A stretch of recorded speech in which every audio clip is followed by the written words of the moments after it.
Well, Belly Buddy Glenn is bringing us another gem. And it's a little 55 Nomad. We're bringing it in after the sun goes down because it was hot today, like 112 hot. So we were supposed to bring it at 4, and I was like, you know what? We're not even dealing with this heat. It's like actually, they say that it's somewhat of a state of emergency, you know, that you don't go out there and get stuck out there, and they have to put those warnings out because some people, you know, are walking to work and stuff and, you know, get heat stroke and whatnot. So, 55 Nomad. He's been working on it since '97. Let's see if we can't finish it up for him. All it takes is one job, oh yeah. All it takes is one job, and everything is gonna be okay. Alright. New day, new job. The guy's been tinkering with the car since 1997. Obviously a lot of work is done, and it's got that last, I'd say 20%. I'm not going to say last 10% because interior still needs to be done. Some trim needs to go on. There's some hard stuff to do. The part that got him was the felts that go on here for the windows. He snapped a couple of screws off in the same hole repeatedly, and that's where he got discouraged and stopped. But every piece he's got here is top of the line, you know, most expensive part he could get, and he's been collecting them since 1997. So I'm guessing that we're not going to be ordering a lot of parts. We're going to be just assembling. Although he didn't send a bunch of parts with us, so I'm hoping he's got some more stuff over at his house. This is 396 with dual quads. You know, I'm not familiar with it, so I have no idea what's done to it except for what you can see.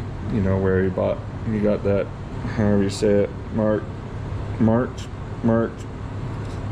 serpentine, which is very close to the radiator. We might have to move that radiator up some. We don't have an AC condenser, so that's going to make it even harder to fit between that little billet part there and that little billet part there. AC lines, brakes aren't working, you know, little things. Hood latch isn't on there. Hood isn't adjusted quite right. It's rubbing on the fender. Felts are missing here. I imagine that we are going to probably end up painting the steering wheel and the steering column. But yeah, very neat car. He pulled it straight from the field. Getting gas door, electric white gas door thing. He said, I think someone leaned on this and scratched it with their jeans. Yeah, and you can feel them with your fingernail. Those are too deep to buff out. So we'll have to do something there. A lot to put together on the tailgate. I believe a little bit weary of dropping it off here, which anybody should be, you know. They don't know me, you know. He's been waiting on my list for, you know, 3-4 years. And finally got it in here, but you know, he hadn't even come by the shop before, so until last night, you know. So he wants us to get it stopping and running first, and I think that's going to be a good basis for adding some trust in us and showing us that we're not just monkeying around. And with what's done to the car so far and how far we need to go, I don't think that that's really going to take us much longer than a week or two. So what do you think? Does that sound right? Whenever I give a time estimate to my wife, I always tell her probably double the money and triple the time. So I don't know. So Jared says 4 weeks. A few things to address. When we tried to pull it in, the steering joint's bound and I couldn't turn right, so that's an issue. That's a prime example of where it's at. You know, stuff needs to be checked. He did a very nice job, the owner did. He did a lot of the body work. He built this aluminum core support, which is really cool. So he's very capable, you know. Just that last 10% is hard. It's discouraging. And so, you know, passing it off was probably a big deal for him. Another company in town called SKJ did the paint, and it seems to be good. We have to do a couple of things, but that's normal. You know, there's going to be some chipped corners that need to be addressed and stuff, but that happens anywhere. I'm not blaming them. One big thing, especially when it gets to this point, is even people who are very capable and have done a lot of work, there's a certain amount of fear that sets in once you realize this is pretty close to going around the block. And what if stuff goes terribly wrong? Like you can't steer right. Like you can't steer right, or something. Like goes his wrong with brakes the don't work at all. And so there's even the most capable builders will get to a point where it gets scary. That last little bit gets scary, because if something does go wrong and it crashes into the car next door, like it's an expensive consequence.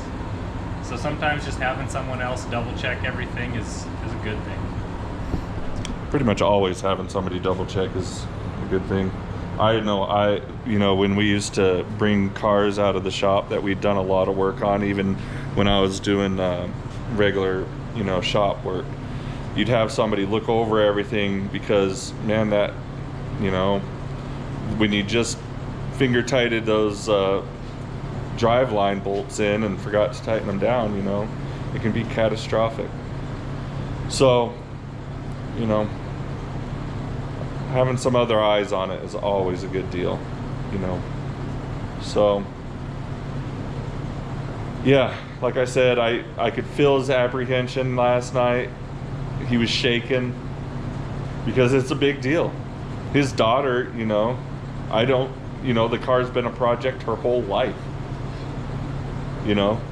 That's serious. His daughter's, she looked like she's just about old enough to drive, so, I'm sure she was born in, 2005 or something like that, and so she's just seen this car sitting around, and the wife was excited to see it do something.